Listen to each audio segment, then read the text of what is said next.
को जान से मारने की धमकी का मामला सामने आया है। धमकी के बाद खराड़ी का वीडियो भी सामने आया, जिसमें बाबूलाल खराड़ी ने कहा कि आदिवासियों में फूट डालने वालों का है काम, ओछी मानसिकता वालों की ओछी हरकत है। मेरे काम करने के तरीके से कुछ लोगों को परेशानी है। बाबूलाल खराड़ी को इंस्टाग्राम पर धमकी मिली थी। आदिवासी राजा 007 के नाम से एक पोस्ट आया था।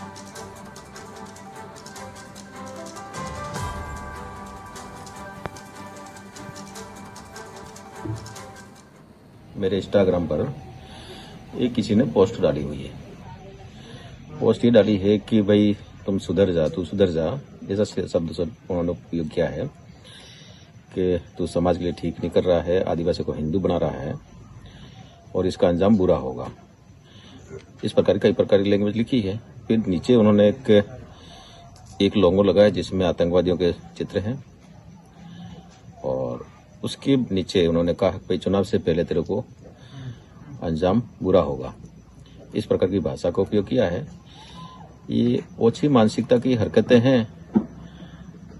मेरे काम करने के तरीके से किसी को परेशानी होती है तो मुझे समझ में आता नहीं है किस बात की परेशानी होती है। तो कैबिनेट मंत्री बाबूलाल खराड़ी को जान से मारने की धमकी मिली है। उन्हीं के प्रोफाइल पर, उनके एक पोस्ट पर आदिवासी राजा 007 आईडी के नाम से एक रिप्लाई पोस्ट पर आया है और उस पर यह धमकी भरा मैसेज किया गया है और उसका ये स्क्रीनशॉट टीवी स्क्रीन पर आपके साथ साझा कर रहे हैं, जिसमें लिखा है कि राजनीति एक तरफ रहेगी लेकिन वो समय रहते सुधर जाए। और इसके बाद इस पूरी घटना का जवाब देते हुए कैबिनेट मंत्री बाबूलाल खराड़ी ने एक वीडियो भी जारी किया है, जिसमें उन्होंने बताया कि ये ओछी मानसिकता वालों की ओछी हरकत है। उनके काम करने के तरीके से कुछ लोगों को परेशानी है। तो अब कोटड़ा पुलिस इस पूरे मामले की जांच पड़ताल कर रही है। और ज्यादा जानकारी के साथ सहयोगी रवि मल्होत्रा का रुख करते हैं। रवि, बाबूलाल खराड़ी को जान से मारने की धमकी मिली है, एक पोस्ट उनका वायरल हो रहा है जिस पर यह धमकी भरा रिप्लाई आया था। फिलहाल क्या कुछ ज्यादा जानकारी? देखिए, इस पूरे मामले के बाद में मंत्री बाबूलाल खराड़ी ने जो है अपना एक वीडियो जो है सोशल मीडिया पर भेजा है, जिस तरीके से, क्योंकि एकाएक जिस तरीके से ये धमकी भरा जो एक मैसेज था वो वायरल हुआ है पूरे मीडिया में, क्योंकि उनके इंस्टाग्राम पर 3 दिन पहले किसी युवक ने उन्हें जान से मारने की धमकी दी है। कई सारी ऐसे कुछ शब्द है वो भी वहां पर लिखे हैं। उसके अलावा जो है हिंदुओं और आदिवासियों को लड़ाने जैसी बातें भी की है या आदिवासियों को हिंदू बनाने जैसे जो आरोप है वो भी लगाए गए हैं। और ये भी लिखा है उसके अंदर में कि लोकसभा के चुनाव तो आएंगे जब आएंगे, लेकिन उससे पहले तुमको जो है हम देख लेंगे। तो कुछ इस तरह की भाषा का वहां पर प्रयोग भी किया गया है। ऐसे में बाबूलाल खराड़ी ने जो है अपना एक जो वर्जन है वो जारी किया, जिसमें उन्होंने बोला है कि ये ओछी मानसिकता वाले जो लोग हैं कहीं ना कहीं उनकी हरकत है, और क्योंकि जिस तरीके से जो वो है अब अपना काम कर रहे हैं और ऐसे में जो है लोगों को जो है कहीं ना कहीं जो है, क्योंकि एक राजनीतिक जो माहौल है उसके चलते जो है उन्हें जिस तरह की धमकियां यहाँ पर मिलती है। हालांकि उन्होंने ये भी कहा है कि फिलहाल जो है उन्होंने उदयपुर एसपी को और कलेक्टर को जो है इस बारे में जो है फोन पर जो है पूरी जानकारी दी थी। इसके अलावा जो संबंधित थाना है वहां पर जाकर जो उन्होंने रिपोर्ट भी दर्ज करवा दी। उनका एक कहना है कि उन्हें जो है कानून पर पूरा विश्वास है और जो आरोपी है बहुत जल्द जो है पुलिस की गिरफ्त में होगा। तो कुछ जानकारी मिल पाई है रवि, ये जो आईडी है इसके बारे में कुछ पता लगा पाई है पुलिस?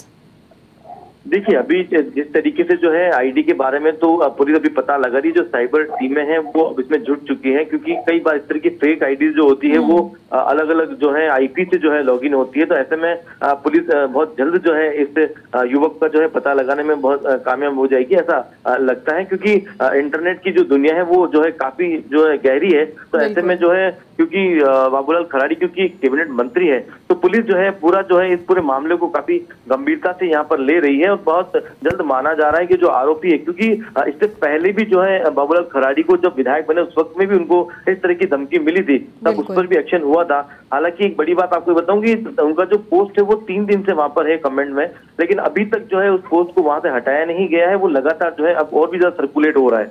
जी ठीक है, बहुत शुक्रिया आपका रवि इस तमाम जानकारी के लिए। तो ये थे हमारे सहयोगी रवि मल्होत्रा, फोन लाइन पर हमारे साथ जुड़े थे।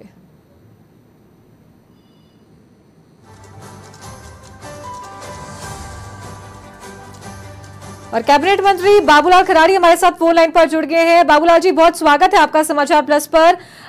Thank you. जब विधायक आप बने थे उस वक्त भी आपको ये धमकी भरे मैसेजेस आए थे और अब आपकी पोस्ट पर ही ये मैसेज आया हुआ है, जान से मारने की धमकी दी है। क्यों हो रहा है, क्या वजह इसके पीछे आपको लग रही है?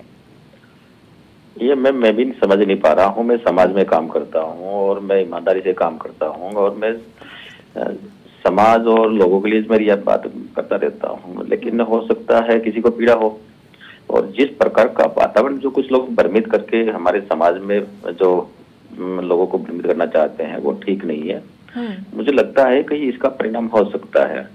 जिस प्रकार की उन्होंने भाषा लिखी है कि भाई तुम आदिवासी को हिंदू बनाते हो, वो भाषा मुझे ठीक लगती नहीं, क्योंकि आदिवासी तो बरसों से हिंदू है और उसकी पूजा पद्धति अलग है, उनकी शादी ब्याह करने के तरीके हैं, वो प्राकृतिक पूजक है, वो सारी चीजें हैं तो है इसमें कोई दिक्कत नहीं। हम हमेशा राम राम करते हैं, आपस में मिलते राम राम करते हैं, बीच राम राम करते हैं और कोई कमी हो जाए राम नाम सत्य से हम शमशान तक जाते हैं, सारी चीजें होती है। और उन लोगों का कहना है कि भाई तुम हिंदू बना रहे हो तो हम तो बना रहे हैं। कुछ लोग यहाँ पर जो हमारे समाज के लोगों को ईसाईकरण करके लोगों को देश की मुख्य धारा से अलग करना चाहते हैं, तो उसके विरुद्ध हम बोलते हैं, तो उससे उनको तकलीफ हो सकती है, तो बोलते रहेंगे। तो ये सारी चीजें पता नहीं कैसे हुआ, ये समझ में आ नहीं रहा है। करेंगे इसको लेकर, काम करने में कोई तकलीफ आएगी ना, हम तो काम करते रहेंगे जी, अंतिम सांस तक करेंगे। ठीक है बाबूलाल जी, क्या इन मामलों को लेकर के आपके पास कभी कोई अपनी समस्या लेकर के आया है? जिस तरीके से जो बातें पोस्ट पर लिखी गई है कि आदिवासियों में जहर घोलने का काम किया जा रहा है, तो क्या इन मुद्दों को लेकर कभी आमने सामने आपसे बैठकर कुछ लोगों ने, ग्रामीणों ने बातचीत की है? कोई भी व्यक्ति समस्या लेकर आता है तो उनको हम सुनते हैं, जनहित की समस्या उनको निराकरण करने का प्रयास हम लोग करते हैं। जनता के हितों के जो काम हमको ध्यान है वो क्या काम करने वो करते हैं। ऐसा तो कोई विषय आता नहीं है, लेकिन ऐसा कोई समस्या को लेकर विषय आता तो हमारे सामने आना चाहिए, विषय बात बता दीजिए, ये हमारी समस्या तो हम नहीं करते तो वो कहते आपने समस्या का समाधान नहीं किया है, तो उस बात को लेकर कोई बात की जाए, कोई बात तो उन्होंने लिखी नहीं है। लेकिन उन्होंने एक बात ये लिखी है, भाई तुम आदिवासियों को हिंदू बना रहे हो, ये बात लिखी जो ठीक नहीं है। और अंत में उन्होंने ये लिखा, जो लोगो लगाया वो ठीक लगता नहीं है, क्योंकि एक आतंकवादियों का लोगो लगाया है। बिल्कुल। और अंत में ये कहा कि परिणाम से पहले, चुनाव के रिजल्ट से पहले आपका जो भी होना जो बता दिया। तो इससे ये लगता है कि यहाँ पर जिस प्रकार से हम लोग सक्रिय होकर के काम किया और मोदी जी की जो गरीब कल्याण की योजना है वो बताने का काम किया, उससे अस्पष्टता कोई लोगों को तकलीफ हुई होगी, तो इसके कारण से उनको पीड़ा हुई तो हो सकता है, उसका कोई कह नहीं सकते हम तो इस मैसेज के बाद में जो रिप्लाई आया है आपकी पोस्ट पर, उसके बाद में सुरक्षा को लेकर क्या कुछ इंतजाम किए गए, सुरक्षा बढ़ाई गई है? क्योंकि इन चीजों को हल्के में नहीं लेना चाहिए। मैम अभी 2 गार्ड लगाए हैं हथियारबंद, और मेरे आने जाने पे तो अभी शायद कल से स्कोट लगी ऐसा मुझे बताया है, लेकिन लगे तो वो ठीक है, नहीं लगे तो हम तो वैसे ही हथेली पे क्लास लेकर घूमने वाले लोग हैं, मौत से तो डरते नहीं है। और समाज के लिए काम करना है तो कुछ नहीं, कई लोग बलिदान हो गए, करेंगे काम। चलिए ठीक है, बहुत शुक्रिया आपका बाबूलाल जी हमारे साथ जुड़ने के लिए। तो ये थे कैबिनेट मंत्री बाबूलाल खराड़ी, हमारे साथ फोन लाइन पर जुड़े थे। बातचीत इनसे हमने की है इस पोस्ट को लेकर, इन्हें जान से मारने की धमकी दी गई है। इन्हीं के पोस्ट पर आदिवासी राजा 007 के नाम से एक आईडी जिसने इनके पोस्ट पर रिप्लाई किया है, जान से मारने की धमकी दी है। साथ ही ये कहा है कि ये आदिवासियों में फूट डालने का काम कर रहे हैं।